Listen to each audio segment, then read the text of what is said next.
ND Prof at Wilfrid Laurier University. I might have taught some of you. God help you. And I'm a former NDP candidate in 3 federal elections. Presently, I'm running as an independent, unaffiliated with any political party.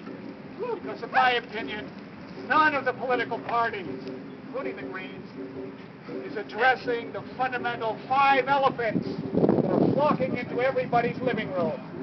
I'll explain who those 5 elephants are in just a minute. But first, let me give you my take on the Toronto crime in the streets perpetrated by the state. The Prime Minister, the Premier, and the media all are rationalizing police brutality and repression of the fundamental human rights of free speech and assembly. They are complicit in the abrogation of citizens' charter rights. Shame! Shame! Fortunately, many Canadians and local people like yourselves are disgusted by the police repression and the politicians' strategy to try to contain organized protest. This event today is a good indication of that disgust. The Toronto events, in my opinion, upon closer analysis, are really the result of a police-state strategy that has many players. At the federal level, you know, it isn't just Stephen Harper and Peter Braid and the other conservatives who are responsible. All the federal parties are complicit in not identifying state crime in the streets. Woo! Where are the protest voices of the federal opposition leaders? Woo!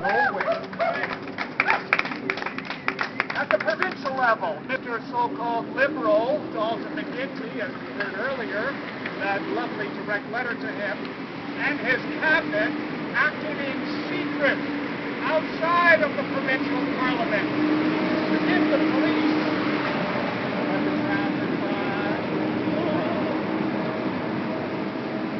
police more clout, literally and figuratively. Thank you, our premier. And now we have the pretense of a public inquiry. Well, it might help, but the great Canadian stalling maneuver is an inquiry or a royal commission, which, after its published report, the powers that be ignore. Shame! Shame! So what kind of a democracy is this? A police state, obviously, is a perversion of democracy. So we don't have democracy in Canada anyway. We have a plutocracy. That means a government by and for the wealthy, in which big corporations and the banks dominate society, supported by, you guessed it, mainstream politicians.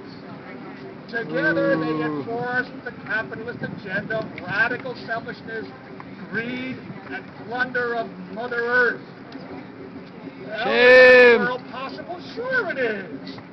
The Toronto crime in the streets perpetrated by the state inspires in all of us a deep longing for a new society, a new kind of Canada in which environmental, economic, and social justice and peace prevail. Okay, but how do we get there? What do we got to do to achieve this goal? Well, we have to recognize what kind of Canada we live in. And now here comes the parade of the elephants. The first elephant, may I introduce her or him? Environmental catastrophes, an eventual ecocide from global warming, and petroleum extraction from the tar sands that cannot be shut down because NAFTA requires that Canada maintain its oil exports to the U.S.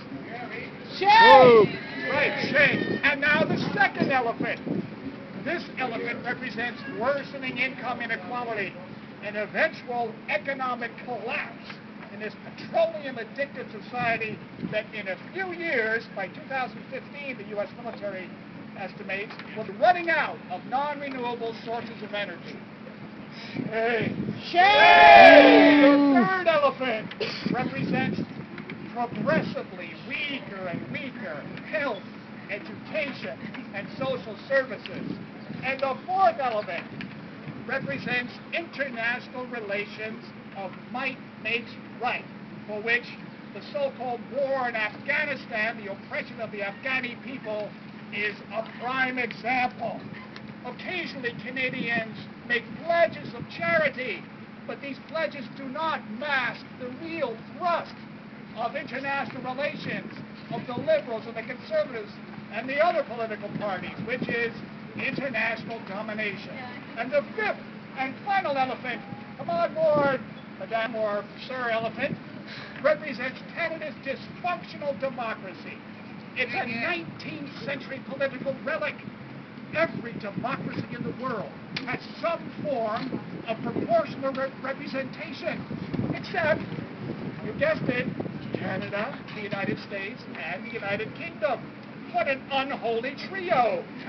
Yay! These are the five elephants: environmental, economic, social, international, and democratic, that are in everybody's living room, but our elected representatives don't want to talk about them, and they pretend that they don't exist. So what the hell are we going to do about this mess? Well, one thing you can do is to get active politically, federally, provincially, locally, like we're doing right now. Woo! Politicians are the ones who make public policy.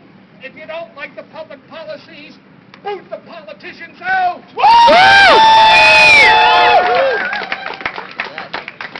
To change these destructive policies, you have to get directly involved in electoral politics. There's a municipal election in the fall. There might be a federal election in the fall. Thank God for that. And next year there's definitely a provincial election, so do your research. Check out who the candidates are. Get behind the progressive candidates. Volunteer. Help out. Get involved. Overturn the state. It sucks. It's time that we brought about a society of environmental, economic, social justice, and peace. Let's get to it.